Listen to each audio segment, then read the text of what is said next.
অন্তর্ধান লিখেছেন Arthur Conan Doyle.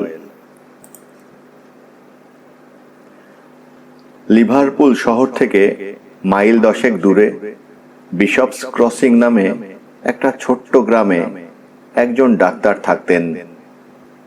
তার নাম ডাক্তার অ্যালোয়সিয়াস লানা। তিনি কেনই বা এই অখ্যাত গ্রামে এলেন বা তার পূর্ব পরিচয় কি, এ ব্যাপারে কেউ বিশেষ কিছু জানত না। কেবল এটা সবাই জানত যে তিনি গ্লাসগো শহর থেকে বিশেষ সম্মানের সঙ্গে ডাক্তারি পাশ করেছিলেন। এও বোঝা যেত যে তিনি বিদেশি, সম্ভবত স্পেনের লোক। গায়ের রং প্রায় ভারতীয়দের মতো, ফ্যাকাশে ফর্সা নয়। মাথার চুল কালো কুচকুচে, ঘন কালো ভ্রু জোড়ার নিচে ঝকঝকে চোখে বুদ্ধির ছাপ। ব্যবহার ও চলাফেরায় যথেষ্ট আভিজাত্য। লোকে তাকে কালো ডাক্তার বলে উল্লেখ করত, প্রথম দিকে কৌতুকে, পরে সম্মানের সঙ্গে। ডাক্তার লানা মেডিসিন এবং সার্জারি দুটোতেই ছিলেন সমান পারদর্শী। এমনকি লিভারপুলের মতো বড় শহরের ডাক্তারদের থেকেও তার খ্যাতি বেশি ছিল। লিভারপুলের এক লর্ডের ছেলেকে অস্ত্রোপচার করে সারিয়ে ডাক্তার লানা বেশ নাম করেছিলেন। আর তার সুন্দর চেহারা ও বিনীত ব্যবহারের জন্যও সবাই তাকে পছন্দ করত। কেউ আর তার বংশ পরিচয় নিয়ে মাথা ঘামাতো না। এত গুণের অধিকারী ডক্টর লানার বিরুদ্ধে সবাইয়ের একটাই অভিযোগ ছিল, তিনি বিয়ে করছেন না কেন। ভালো পসারের জন্য প্রভূত অর্থের মালিক ডাক্তার লানার বাড়িটা ছিল বিশাল। অনেকেই তার বিয়ের সম্বন্ধ এনেছিলেন, কিন্তু ডাক্তার বিয়ের ব্যাপারে কোনো উৎসাহ দেখাননি। যাই হোক, সবাই যখন ধরেই নিয়েছে যে ডাক্তার পাকাপাকিভাবে অবিবাহিত থাকবেন, তখনই হঠাৎ জানা গেল যে লি হল নামে একটা বাড়ির মেয়ে মিস ফ্রান্সেস মর্টনের সঙ্গে ডাক্তার লানার বিয়ে ঠিক হয়েছে। ফ্রান্সেসের বাবা মা দুজনের কেউই বেঁচে নেই। ও থাকে ভাই আর্থারের সঙ্গে। ওদের বিশাল সম্পত্তির দেখাশোনা করে আর্থারই। ফ্রান্সেসের চেহারার আভিজাত্য এবং ওর সংবেদনশীল স্বভাব দেখে ডাক্তার লানা একটা পার্টিতে ওর সঙ্গে আলাপ করেন, এবং তারপর কিছুদিন মেলামেশার পরে এই বিয়ের প্রস্তাব। ফেব্রুয়ারি মাসে ঠিক হলো যে অগাস্ট মাসে বিয়ে হবে। ডাক্তারের বয়স 37 ও ফ্রান্সেসের বয়স মাত্র 24 হলেও সব মিলিয়ে ওদের জুড়িটা ভালোই হয়েছে বলে সবার ধারণা। 3 জুন আর্জেন্টিনার বুয়েন্স আয়ার্স থেকে ডাক্তার লানার নামে একটা খামে ভরা চিঠি এলো। খামের ওপর ঠিকানাটা কোনো পুরুষের হস্তাক্ষর বলেই মনে হলো পোস্টমাস্টারের।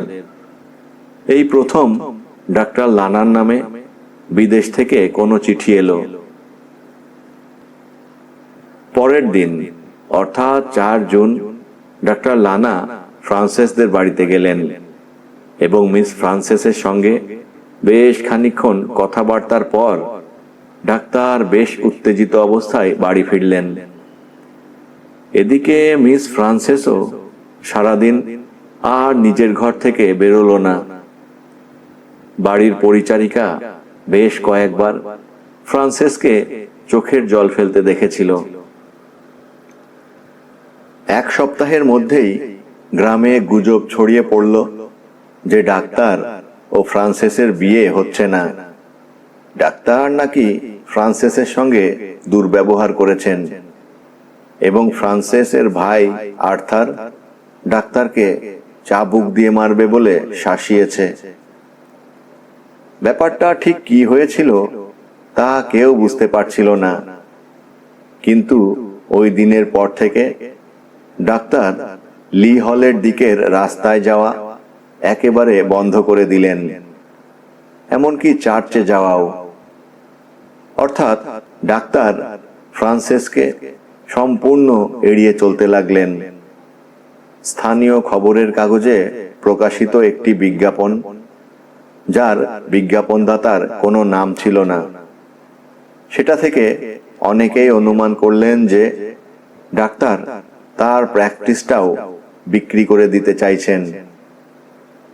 এরকম যখন পরিস্থিতি, তখন 21 জুন সোমবার এমন একটা ঘটনা ঘটল যে পুরো ব্যাপারটা আর স্থানীয় গল্পগুজব কিংবা কানাঘুষোর পর্যায়ে রইল না। কি হয়েছিল বলি। ডাক্তারের বাড়িতে কাজ করতেন দুই মহিলা, মার্থা ও মেরি। প্রথমজন গৃহস্থালির তত্ত্বাবধান করতেন, আর মেরি ছিল কাজের মেয়ে। এছাড়া ছিল আরো দুজন, একজন কম্পাউন্ডার আর একজন ঘোড়াগাড়ির চালক। দুজনেই থাকতো বাড়ির কম্পাউন্ডের আউট হাউসে। ডাক্তারের অপারেশনের ঘরের পাশেই ছিল তার পড়ার ঘর। অনেক রাত অবধি ডাক্তার সেখানে পড়াশোনা করতেন। অপারেশনের ঘরের একটা দরজা ছিল বাইরের দিকে। এই দরজা দিয়ে কেউ যাওয়া আসা করলে বাড়ির লোকে কেউ কিছু জানতে পারত না। অনেক সময় রাতের দিকে কোনো রোগী এলে তারা বাড়ির প্রধান দরজায় না গিয়ে এই দরজা দিয়েই ডাক্তারের কাছে যেত। 21 জুন রাত 9:30টার সময় মার্থা ডাক্তারের পড়ার ঘরে গিয়ে দেখেন ডাক্তার পড়াশোনায় ব্যস্ত। মার্থা তখন ডাক্তারকে শুভরাত্রি জানিয়ে মেরিকেও শুয়ে পড়তে বলেন। তারপর মার্থা রাত 11:45 পর্যন্ত বাড়ির টুকিটাকি কাজে ব্যস্ত থাকেন। হল ঘরের ঘড়িটায় যখন 11টা বাজছে, তখন মার্থা নিজের ঘরে যান।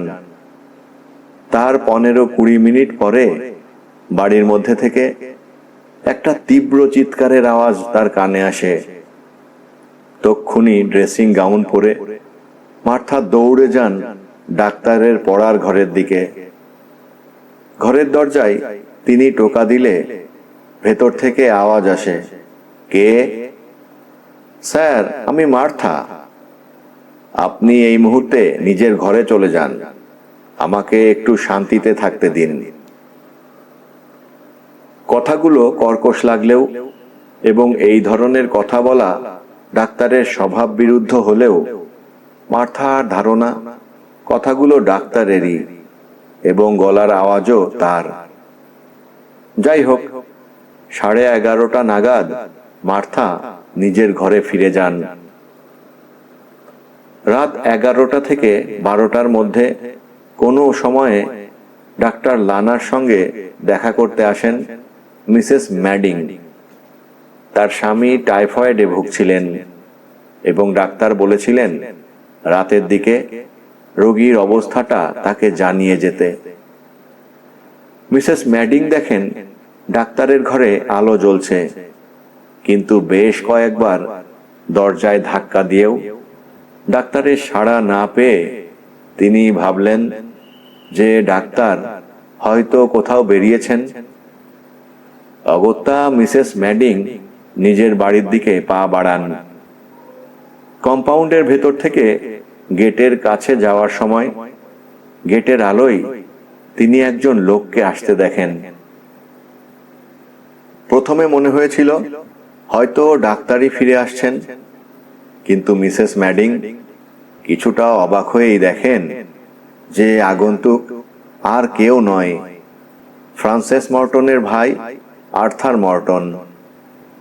আর্থারের হাবভাবে উত্তেজনা, হাতে একটা চাবুক। ডাক্তার বাড়িতে নেই এ কথা বলার পরও আর্থার বেশ কড়াভাবে বলল, ঘরে যখন আলো জ্বলছে কখনো কখনো তো ডাক্তার ফিরবেনই। এই বলে আর্থার বাড়ির কম্পাউন্ডের মধ্যে ঢুকে গেল, আর মিসেস ম্যাডিং চলে গেলেন নিজের বাড়ির দিকে। রাত 3টে নাগাদ অসুস্থ মিস্টার ম্যাডিং এর অবস্থার দ্রুত অবনতি হল। মিসেস ম্যাডিং তক্ষুনি আবার ডাক্তারের বাড়িতে যান। বাড়ির কম্পাউন্ডে ঝোপের আড়ালে একটা লোককে তিনি দেখতে পান। মিসেস ম্যাডিং এর ধারণা লোকটা আর্থার মর্টন। যাই হোক, এ ব্যাপারে আর মাথা না ঘামিয়ে বাড়ির কাছে গিয়ে তিনি দেখতে পান পড়ার ঘরের সেই আলোটা একই রকম উজ্জ্বলভাবে জ্বলছে। দরজায় বহুবার করাঘাত করে এবং জানালায় টোকা দিয়েও ডাক্তারের সাড়া পাওয়া গেল না। তখন বাধ্য হয়েই জানলার কাঠের ফ্রেম ও পর্দার মধ্যে এক জায়গায় একটু ফাঁক পেয়ে ঘরের ভেতরটা দেখার চেষ্টা করলেন মিসেস ম্যাডিং। ঘরের মাঝখানে একটা বড় বাতি জ্বলছে। টেবিলের ওপর ডাক্তারের বইপত্র, যন্ত্রপাতি ছড়ানো।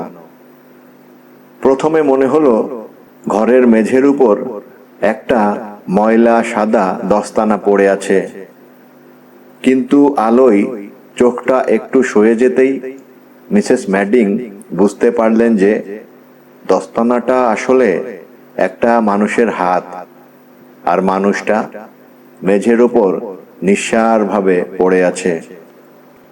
সাংঘাতিক একটা কিছু ঘটেছে এটা বুঝতে পেরে তিনি তখন বাড়ির সামনের দরজায় গিয়ে বেল বাজিয়ে মার্থাকে ডাকলেন।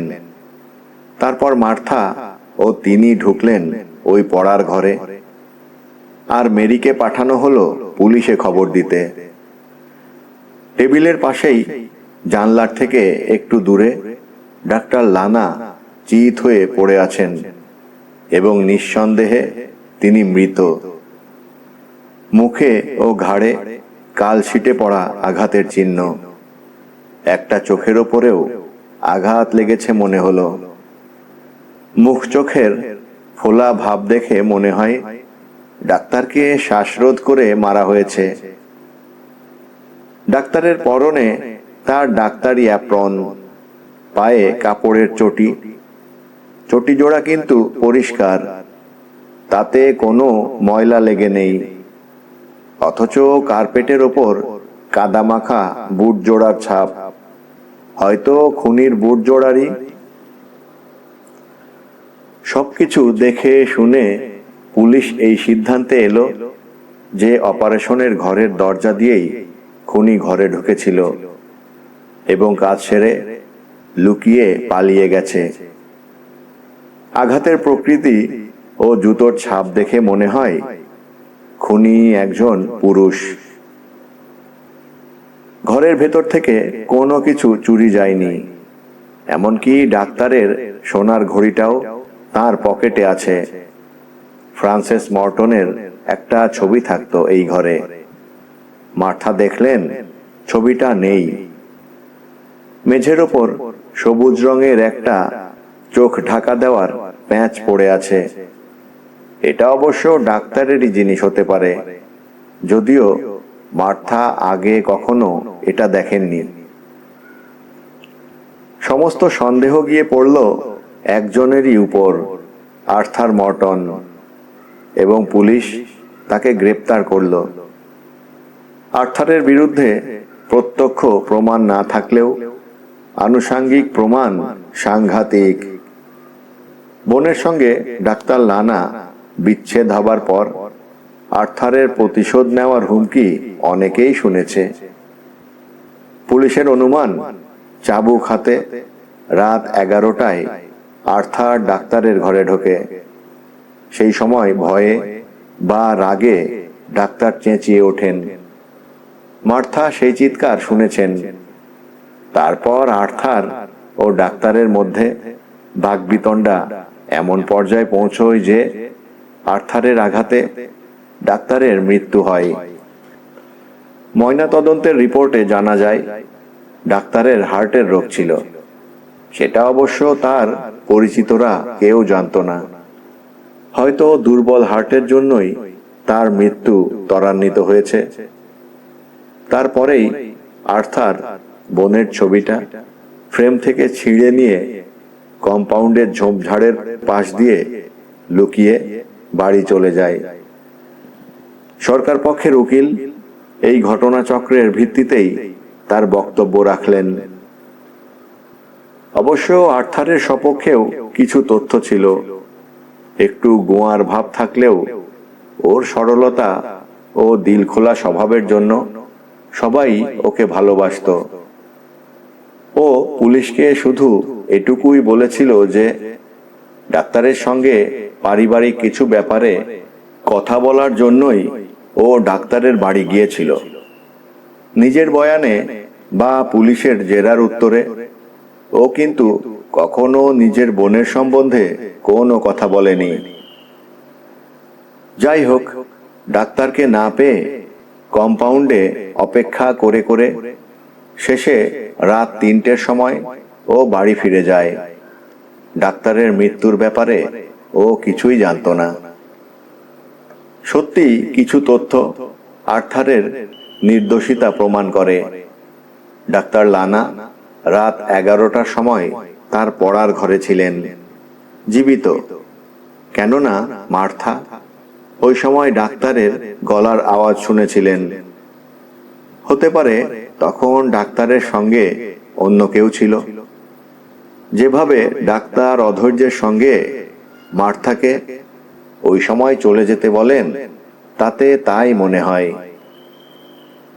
এই যুক্তি যদি সত্যি হয়, তাহলে ডাক্তারের মৃত্যু হয়েছিল এই দুই ঘটনার মধ্যে কোনো সময়ের গলার আওয়াজ শুনতে পাওয়া এবং মিসেস ম্যাডিংয়ের ডাক্তারের বাড়ি আসা। সেক্ষেত্রে আর্থার নির্দোষ, কেননা মিসেস ম্যাডিং আর্থারকে দেখেন এর পরে গেটের কাছে। এবার প্রশ্ন, ডাক্তার লানার ঘরে তাহলে কে এসেছিল এবং কি উদ্দেশ্যে? আর্থারকে ছাড়া বাড়ির ত্রিসীমানায় আর কাউকে দেখা যায়নি। তাছাড়া ডাক্তারের প্রতি তার বিরূপ মনোভাব ছিল সুবিদিত। কাদামাখা জুতোর ছাপ দেখেও কিছু বোঝা যাচ্ছিল না। সেদিন বৃষ্টি হওয়ায় যে কেউই ডাক্তারের ঘরে এসে থাকুক, তার জুতোর ছাপ কাদামাখাই হতো। ফ্রান্সেসের ছবিটা আর্থারের কাছে না পাওয়া গেলেও তার মানে এই নয় যে আর্থার নির্দোষ। কেননা ছবিটা সরিয়ে ফেলার বা নষ্ট করার যথেষ্ট সময় আর্থারের হাতে ছিল। সব মিলিয়ে এটা কিছুতেই বোঝা যাচ্ছিল না যে আর্থার দোষী না নির্দোষ। রহস্যময় এবং বিয়োগাত্মক ঘটনাটির এই হলো সংক্ষিপ্ত সার। ইংল্যান্ড, স্কটল্যান্ড এবং আয়ারল্যান্ডে লোকজন এই রহস্য নিয়ে প্রচুর আলোচনা করেছিল, সমাধানের বিভিন্ন রকম সূত্রও দিয়েছিল। কিন্তু আদালতে বিচারের সময় যে চাঞ্চল্যকর পরিণতির ইঙ্গিত পাওয়া গেল, তার জন্যে কেউই প্রস্তুত ছিল না। তখনকার ল্যাঙ্কাশায়ার উইলি নামের খবরের কাগজে এই বিচারের যে রিপোর্ট বেরিয়েছিল, তারই একটা সংক্ষিপ্ত সার এখানে দেওয়া যায়। সরকার পক্ষের উকিল মিস্টার কার আর্থারের বিরুদ্ধে এমনভাবে কেস সাজিয়েছিলেন যে আর্থারের উকিল মিস্টার হামফ্রি প্রায় অসহায় হয়ে পড়লেন। বেশ কয়েকজন সাক্ষী জানালো, বোনের সঙ্গে দুর্ব্যবহার করার জন্য ডাক্তারের উপর প্রতিশোধ নেওয়ার বাসনা তারা আর্থারের মুখে শুনেছে। মিসেস ম্যাডিং বললেন যে তিনি আর্থারকে ওই রাতে ডাক্তারের বাড়ির কম্পাউন্ডে দেখেছেন। আরেকজন সাক্ষী বলল যে আর্থার ভালোভাবেই জানত যে ডাক্তার লানা অনেক রাত অবধি মূল নিবাস থেকে বিচ্ছিন্ন তার চেম্বারে কাজ করেন এবং সেজন্যই সে অত রাতে এসেছিল। ডাক্তারের এক চাকর তো মিস্টার কারের জেরায় নাজেহাল হয়ে বলেই ফেলল যে ডাক্তার রাত 3টের সময় বাড়ি ফিরেছিলেন। সুতরাং মিসেস ম্যাডিং যেহেতু রাত 3টের সময় আর্থারকে দেখেছিলেন, ব্যাপারটা 2 এ 2 4 হয়ে গেল।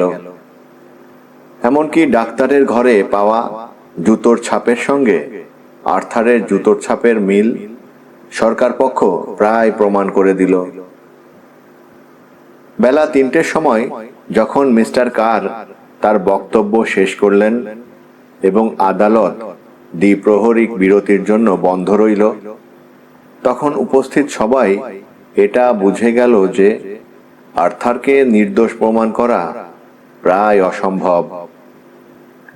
4:30টের সময় আবার আদালত চালু হতেই বেশ হইহট্টগোল শুরু হয়ে গেল, কেননা আর্থারের উকিল পেশ করলেন তার প্রথম সাক্ষীকে, মিস ফ্রান্সেস মর্টন।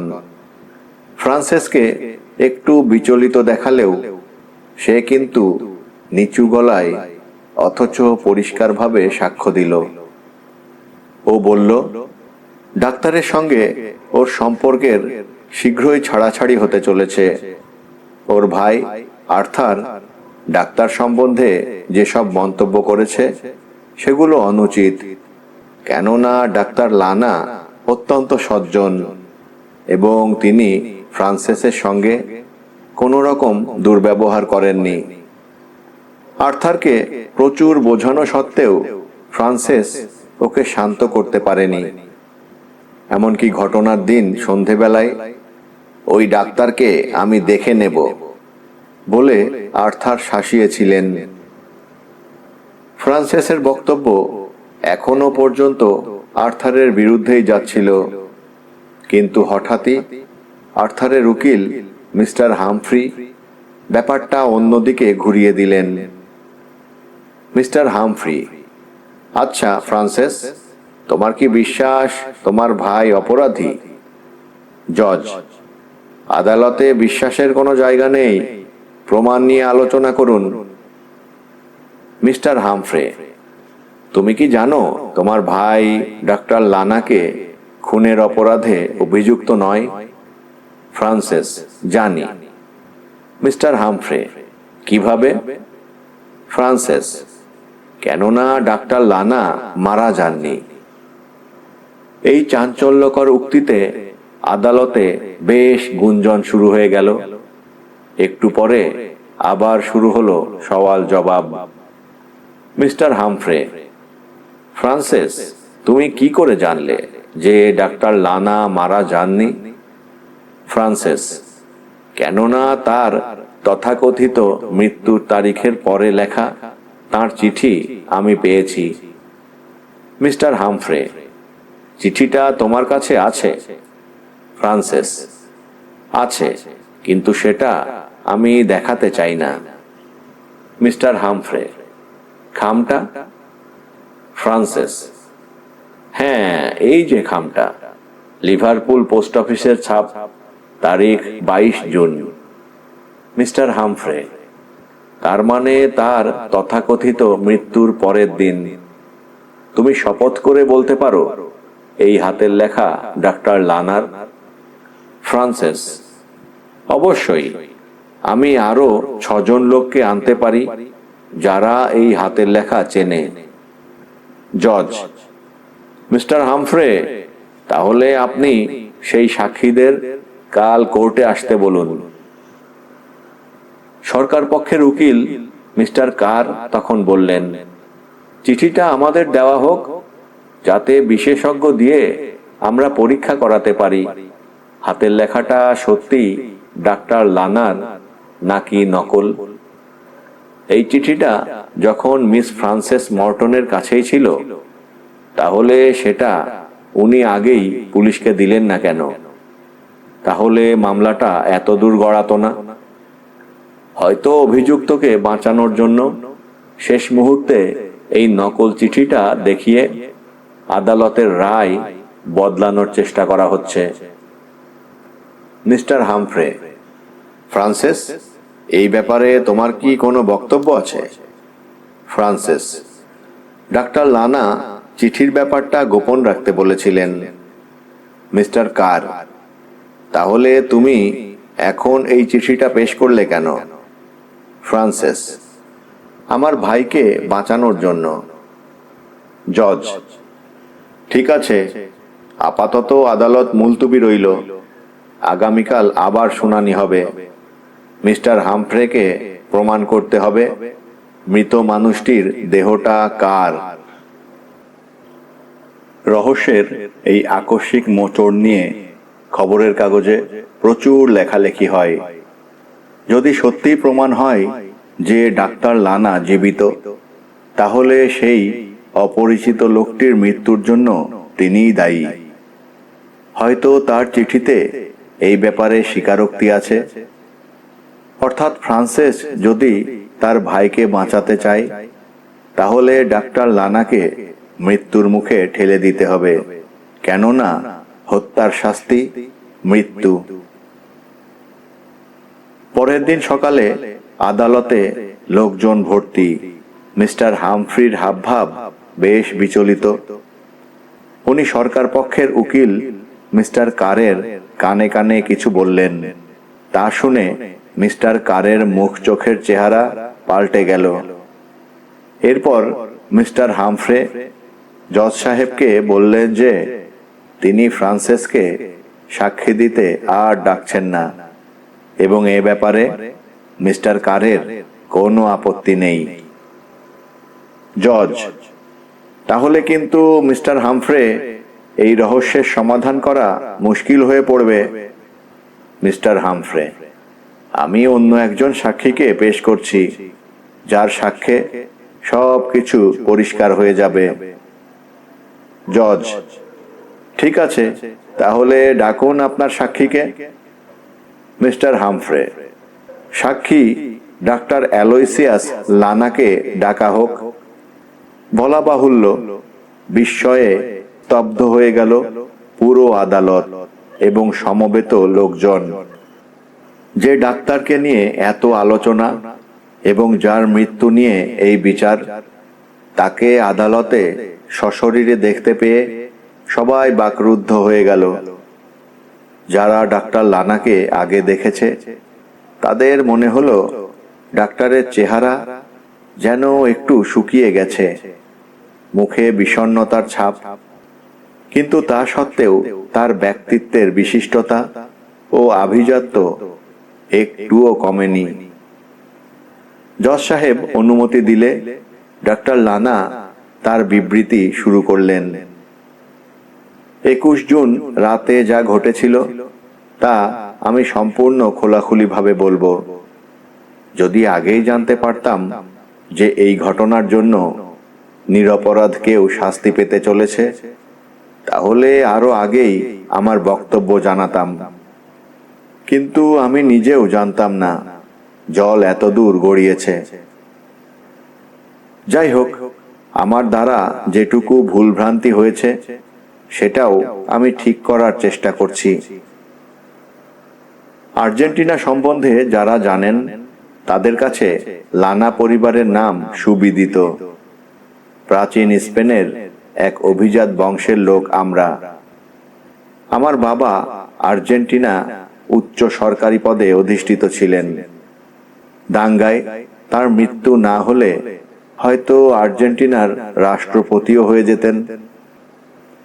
আমি আর আর্নেস্ট ছিলাম দুই যমজ ভাই। আমাদের দুজনকে অবিকল একরকম দেখতে ছিল। লোকে প্রায়ই বুঝে উঠতে পারত না কে আর্নেস্ট আর কে অ্যালোয়সিয়াস।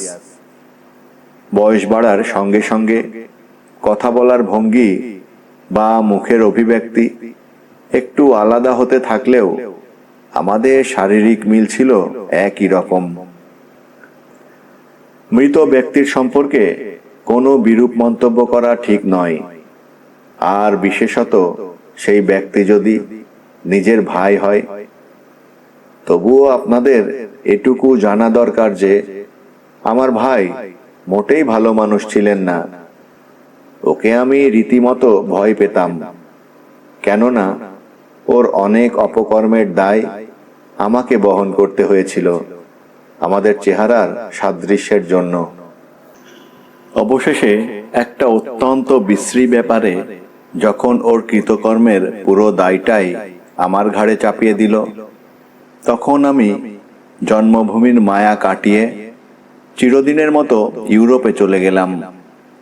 গ্লাসগো থেকে ডাক্তারি পাশ করে এই অঞ্চলে প্র্যাকটিস শুরু করে দিলাম। ভেবেছিলাম ল্যাঙ্কাশায়ারের এই প্রত্যন্ত গ্রামে আর্নেস্টের সঙ্গে আমার আর দেখা হবে না। কিন্তু ঘটনা হচ্ছে, এত বছর পরেও ও আমার খোঁজ পেয়ে গেল। ওর টাকা কড়ি কিছু নেই, পুরোপুরি নিঃস্ব। একটা চিঠি লিখে আমাকে জানালো ও আসছে। ও জানতো আমি ওকে ভয় পাই, তাই ওর মতলব আমাকে ভয় দেখিয়ে টাকা আদায় করা। আমি বুঝতে পারলাম আর্নেস্টের আগমন যথেষ্ট বিপজ্জনক, এবং সেটা শুধু আমার কাছে নয়, আমার পরিচিত ও শুভানুধ্যায়ীদের কাছেও। যাই হোক, ওই দিন রাত 10টা নাগাদ আমার ভাই এসে হাজির। জানলার কাঁচের বাইরে ওর মুখটা দেখে প্রথমে চমকে উঠেছিলাম।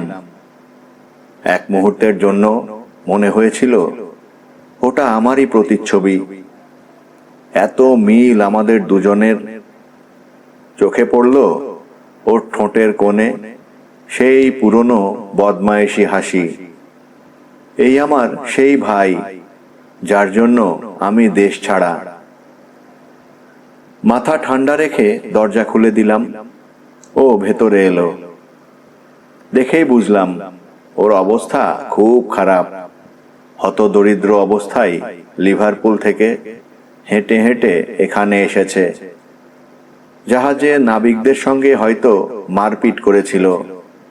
একটা চোখে আঘাত লেগেছে, সেই চোখের ওপর একটা প্যাঁচ লাগানো।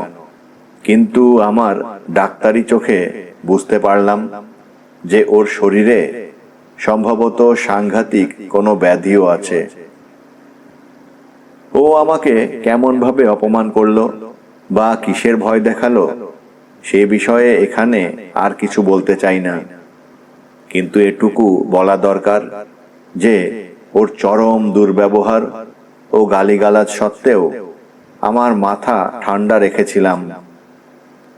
বুঝতে অসুবিধে হয়নি যে ওর দারিদ্র ওকে আমার প্রতি এমন বিদ্বেষপূর্ণ করে তুলেছে, কেননা আমি প্রভূত বিত্তের মালিক।